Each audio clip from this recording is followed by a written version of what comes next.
Thank you, Jeff. Speaker Hickman, I got to get used to this as well. Having Hickman in the speakership is tremendous. The first speaker from Northwest Oklahoma, from Western Oklahoma. I think there was one in the 40s from Blaine County or something. I don't know. I need to go look through the chart. But that is a big deal for Northwest Oklahoma, and we're proud to have him in there. And he's. I feel sorry for him. I'll say that. I'm proud to have him in there, but I do feel sorry for him. He's learning how to herd cats, I think. So, but he's got a tough job, and there's going to be times when we may not always agree with what he's doing, or we may wonder what his tactics are. But he's got a big picture to look at, and he's trying to represent his House caucus and what they've elected him to do. But I know that his number one goal is looking out for Northwest Oklahoma and the area he grew up in and makes a living off of. So he'll do a tremendous job in that capacity. Jeff's pretty much covered about everything as far as the budget. That's very disappointing. It's something that we've got to deal with. Like he said, it's not necessarily the revenues or where they're at. It's just that everything's been there's been a lot more money designated to go that never does hit general revenue. For us to appropriate, so it makes it very difficult. One thing that I wanted to hit on just real quick is pensions. We just passed a pension reform bill out of the Senate, how to deal with our state's pension, and what there's a lot of misnomers out there of what's going on. But I want to make one thing very clear: this bill does not affect anybody who is currently in the system or anybody who will be hired into the state system prior to November 1, 2015. It's proven that you cannot do that. This is strictly for future hirees who are hired November 1st of 2015 and beyond. And the part of the problem is we've got $11 billion in unfunded liabilities in our state pension program. One of the biggest liability that the state of Oklahoma has. We've got to do something to address it. The millennial generation has a different mindset. It's proven that the millennial generation will have 5 to 7 different careers, not jobs, different careers as they move forward. And Judge, your generation didn't do that. They went to work somewhere, they stayed there, and it was a 25 to 40 year gig for them. And so the portability of the plans was not what is something that's going to be important for future generations, but it also to make sure that the people who are in the system have that pension there. We've got to make sure that we can meet our obligations and fund that pension for the people who've already been paying in and are in that. So that's something that we addressed. This week, Speaker Hickman and I were. I'll get used to this at some point. Speaker Hickman and I. Quit calling me that. Hasn't changed. We're able. We had. It's always great to have people from your district, but it's never any better than when you've got those kids up there in blue and gold jackets. And we had Alva was up there. Woodward. I think Woodward had some kids up there. No, Woodward had a lunch, is what they had. But we were able to visit with some of the kids from our district, but particularly Alva. Got our pictures taken with the officers, and it's always great to have them. And let me tell you, when a lot of the people throughout the state, when we have FFA week, and then whenever we have the state FFA convention, and that place is filled with those kids in blue and gold, and people, even the people from Tulsa, Oklahoma City, who don't really know what FFA is all about. They think it's just some stock shows and things like that. They don't understand that they're building our next leaders, and when those kids come in there and start rolling through the Capitol and coming through there and visiting with senators and representatives from parts of the state, particularly the urban parts of the state, they will come to us and say, "I cannot believe how professional these kids are, and how well kept they are."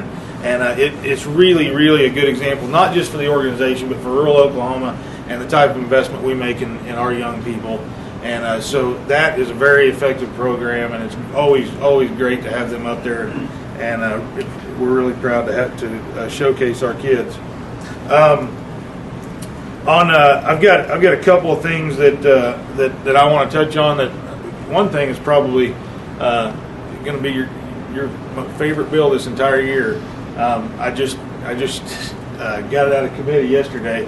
Apparently, some law enforcement officers are doing, or troops are starting to put in quotas on citations. So, if you've got a contact of, a trooper has to make like 1.25 contacts per hour, something like that, and so they haven't come in and said you have to write 30 tickets a month or anything like that. They're coming in and saying for all the contacts you make, a certain percentage of them have to be citations. And I did not. This is not a bill that came from the concern did not come from the Troopers Association. However, I've talked to several troopers who say, Senator Marlatt, our job, they've taught us to go out and protect ourselves, protect the people of the state of Oklahoma, and make the decisions that's best for public safety. But then they're telling us that we're not smart enough to decide who deserves a citation and who doesn't. And they said, a lot of times that really hand ties us to have to come into town where we can start getting more people with not doing their turn signal in time and different things like that. And they said, we've always had the ability as state troopers. They're the most elite force that we have, and their job is very, very difficult. And to throw something out there and say not only are you supposed to make a certain amount of contacts, but a certain amount of those contacts need to be citations. So they said a lot of our guys will go out and they'll just start writing as many tickets as they can so that they can get ahead of the game, or they'll say, you're the third person I stopped, so you're getting a ticket. Whether I don't care what the situation is, because that's what I've got to do. So we put language in place that says troopers, political subdivisions cannot do any sort of promotion, demotion based off of the amount of citations that they write. Judge, I hope that's the right thing to do. It may make your job a little easier as well. But troopers they're there to protect us, and if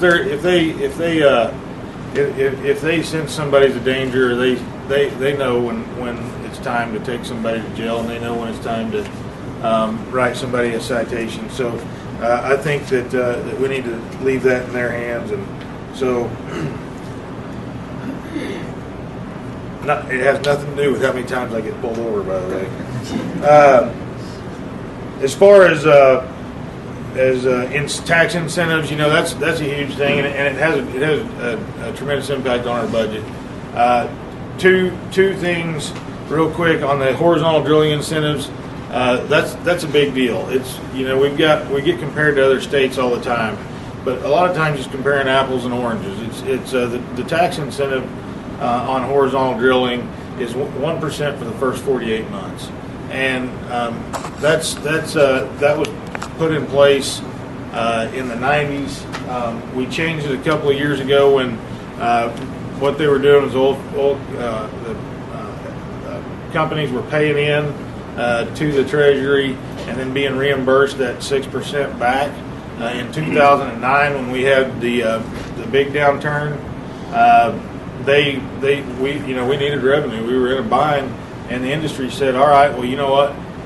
Don't pay us back, and we will for 2 years, and then what we'll do is we'll start paying in just the 1%, and that way we're doing away with the paying in the 7 and doing the reimbursement. So that was the agreement that was made, and it helped the state out tremendously on filling a budget gap. And so now we're going back to reevaluate that tax incentive. Sunsets in 2015, but when people talk about, Oklahoma this is a 1% for the first 48, and then it goes to 7. North Dakota is 11%. Well, that's fine, but in Oklahoma, the majority of the wells in Oklahoma, you'll hit some big ones in Oklahoma, but you never know when they are. Also, those are all oil. A lot of our horizontal drilling in Oklahoma is natural gas. The fact that the natural gas, above $6 yesterday. I don't know what it's doing today, but finally broke $6 yesterday. But they were selling natural gas for $1.60 for a while in Oklahoma. So you've got when you can't really compare the plays in Oklahoma to the plays in North Dakota or different states because it's totally different situations. I do think, however, whenever we look at this, I think, and I'm glad Speaker Hickman has taken the position that let's talk about this and let's see what works for both the industry and the state, and let's see how we fix this and make it as a level playing field for everybody as possible, because we were working in that direction over the past year, and we had previous leadership on the House side come out and say, well, I'm for 1%. Let's make it permanent and let's go on. Done deal. And so when you're negotiating something like that with the House and the Senate and the governor's office and the industry, well, then the industry's like, should we continue to negotiate? One of the people at the table is saying, let's make it permanent. We don't want to negotiate against ourselves. So it took it took two players away from the table, and it made it kind of shut it down for a while. So I'm glad we're moving back in that direction. But I think we also need to look at how do we make it how can we bring down the 7% on the verticals, bring up the horizontals, and make those equal. Because when you're talking about somebody who's drilling a horizontal well, it's the technology's there. They are a lot more expensive. But when you're looking at a mom and pop oil company who drill 3, 5, 10 wells a year, and compare them to Sandridge or Chesapeake or Devon, they're expending more percentage on of their capital on those wells, taking a much bigger risk than the big companies. So we've got to come up with that balance. One other thing on the wind issues, we've got a 5-year ad valorem abatement program for manufacturing and for wind turbines. A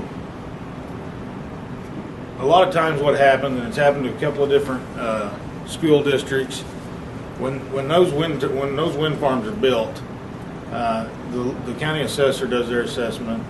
The assessment for the school goes up, and so a lot of times they'll come off the formula. So what's happening is when they come off the formula, if they don't have enough money in reserves, the state doesn't reimburse them for another 9 months. So they've got a gap there that makes it very difficult for them to stay open. One school district was on the verge. We were trying to figure out how they could make it, because they were, hey, if something goes wrong in this last 2 months, we may be out of money, and they were able to figure it out. But that's not something that it's great that they're coming off the formula. It's great that they can support themselves. But the fact of the matter is we shouldn't put them in such a bind where they can't operate because of the time we're paying them. But the part I'm really concerned about is you've got when they're paying the state is reimbursing them for that first 5 years. It's coming out of the reimbursement fund. There's not any protesting of your ad valorem taxes going on in that first 5 years. They're not paying them. When they come off, then they say, whoa, man, these are too high. We're paying them now. And so I want to do something, work with the industry and our assessors and local school districts, and find out what we can do to make sure that if you're going to participate in that program, as soon as you're paying the bill, you can't start protesting it right off the bat, as long as it's a reasonable increase. And then on tax cuts, tax cuts is a sexy thing to talk about. We did the one last year. Everybody wants to pay less taxes, but I don't think that we need to be doing a tax cut that's going to save us $40 or $50 when we have the type of needs that we need to meet. It costs money to run government. Government is a service. It's something that we have to have. I want less taxes. I want to make broaden our revenue but I want to make sure that we're responsible when we're doing it. Tax cuts are going to come up. Another tax cut just passed the Senate Finance Committee. I can promise you it's not going anywhere in its current language. It'll at least keep title off of it. It's just a vehicle to work on one. But I am not supporting any tax cut that is not at least and that does not unless it comes into effect at what our revenues were on the general appropriations for when we did the last one. We don't need to be doing another tax cut whenever we're $188 million short on general appropriations revenue. So for all my Republican friends who disagree with me on that, I consider myself very conservative, but I also know that sometimes you got to make tough decisions, so sorry. But with that, if anybody's got any questions, and Garrett will answer. Garrett's got it. And remember the federal government, so Garrett, come on up here. It's all our fault. There's a lot of truth to that statement.